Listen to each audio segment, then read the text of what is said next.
John J. George, Executive Director and co-founder of the world-famous Motor City Blight Busters. Kevin Johnson, one of our crew leaders. Kev's been with us, gosh darn it, 20 years, I think. This is Mr. Rob St. Mary. Hi, how are you, Kevin sir? Johnson. Hi. Yeah, you might have a question or two for you. Yeah.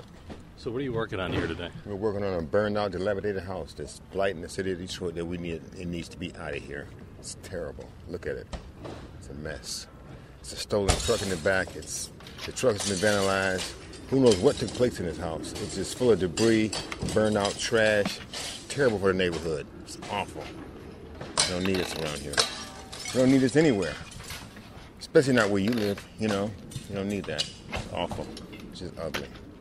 It's all burned out. It's terrible.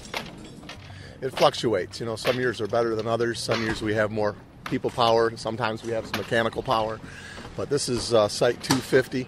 And, you know, there are probably 40,000 properties in the city of Detroit that need to come down. That's why we need additional resources.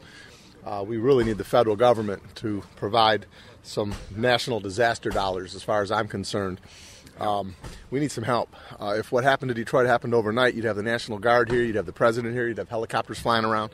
But because it's taken 50 years for us to get into this dire straits, a lot of people think it's just okay. Well, it's not. And we're going to do our level best, 6-7 days a week, removing negative energy from our community. And again, we need all the help we can get. We live in the city of Detroit, and no one's going to do it unless we do it ourselves. We need help. When you talk about foreclosures, how is the foreclosure issue made, which you guys do, harder? Well, we've already got an uphill task, and now you got foreclosures. People get thrown out of their house.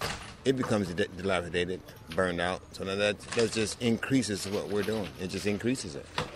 If there's no one living in the house, the vandals are going to come around, and they're going to ease in, steal the plumbing, steal the furnace, break out the windows, set it afire, and here we come to tear it down.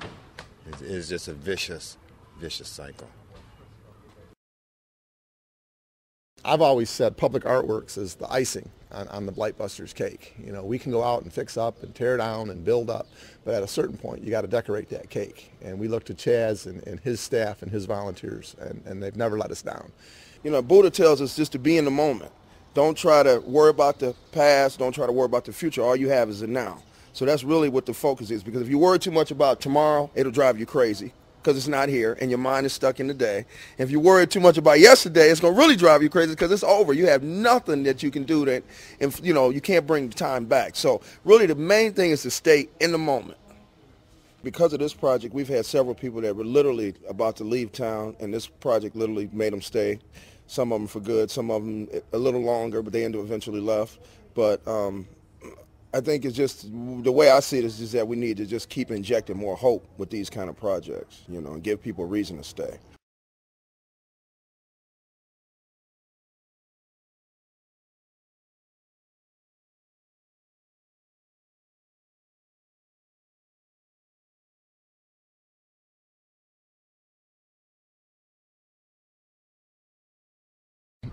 We're now walking into the community garden, where last year there were 2 abandoned homes. Thanks to Comcast and other volunteers, we were able to remove that negative energy.